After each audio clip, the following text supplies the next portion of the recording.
જય દ્વારકાધીશ મિત્રો, દ્વારકા પગપાળા યાત્રાનો આજે 6થો દિવસ છે. અમે જામનગરથી 38 કિલોમીટર ચાલીને રાત રોકાયેલા હતા કેમ્પમાં, જે જામખંભાળિયાથી 15 કિલોમીટર પહેલાં આવતો હતો. આજે સવારના 3 વાગે ચાલવાનું શરૂ કર્યું છે અને 15 કિલોમીટર કાપ્યું છે. સવારના 8 વાગ્યા છે. મિત્રો, તમને થતું હશે કે આ ગરમ કપડાં કેમ પહેર્યા છે, પણ અહીંનું વાતાવરણ જેવું છે. આ કપડાં પણ ભીના થઈ ગયેલા છે. જુઓ અહીંનું વાતાવરણ.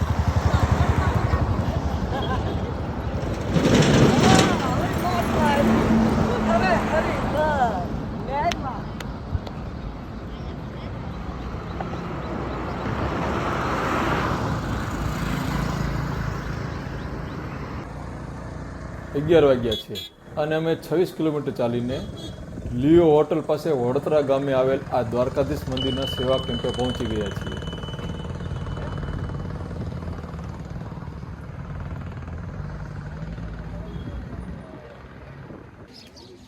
આ કેમ્પે નાહવા માટે ગરમ પાણીની સારી સુવિધા મળી ગઈ.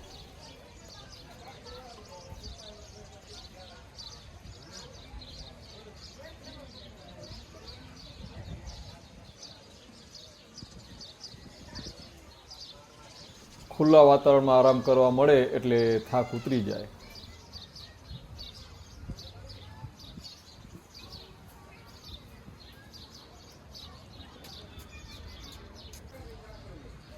અહીં આવેલ દ્વારકાધીશના દર્શન કરીને અમે હવે બપોરના 3:30 વાગ્યે ચાલવાનું શરૂ કરીશું.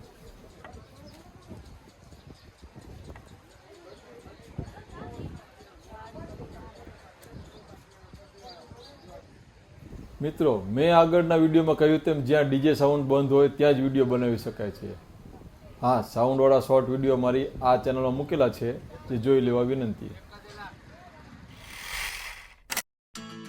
બપોરના 4:30 વાગ્યા છે અને અમે પહોંચી ગયા છીએ સૌથી ભવ્ય અને પદયાત્રીઓની જરૂરી તમામ સુવિધાવાળા કેમ્પ પ્રેમ પરિવાર સેવા કેમ્પે.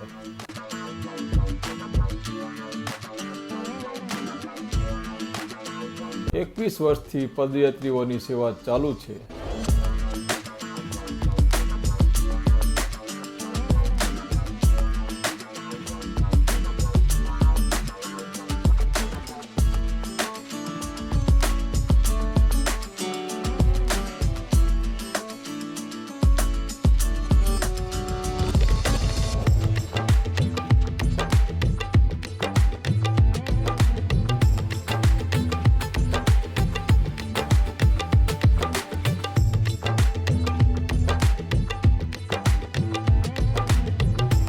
કોઈ ભવ્ય લગ્ન કે ફિલ્મનો સેટ હોય તેવી સજાવટ છે.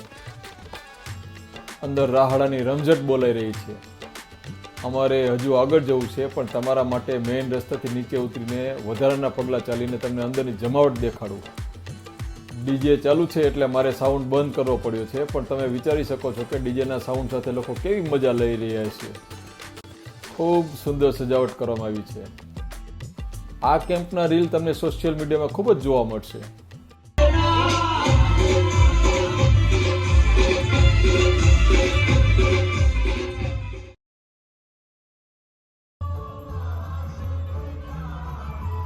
સાંજના 7 વાગ્યા છે અને અમે થાનગઢ અને મોરબીમાં આવેલ જોગ ધ્યાનપુર આશ્રમના સેવા કેમ્પમાં પહોંચી ગયા છીએ. આ કેમ્પ પણ વિશાળ 2 ડોમમાં બનાવવામાં આવ્યો છે. એકમાં આરામ કરવાનો અને બીજામાં મોજ કરવાની, રાહડા લેવાના.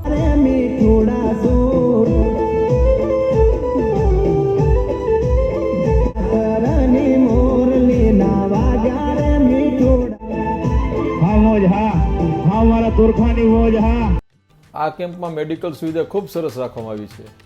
મોબાઈલ ચાર્જિંગની પણ સારી સુવિધા છે. આજે અમે 38 કિલોમીટર ચાલ્યા છીએ. અહીં રાત્રિ રોકાણ કરીશું અને આ કેમ્પ લીંબડીથી 9 કિલોમીટર દૂર છે. લીંબડીથી હાઈવે છોડીને નાના રસ્તે દ્વારકા બાજુ જવાનું રહેશે. તો મળીએ કાલે નવા વિડીયોમાં. ત્યાં સુધી જય દ્વારકાધીશ.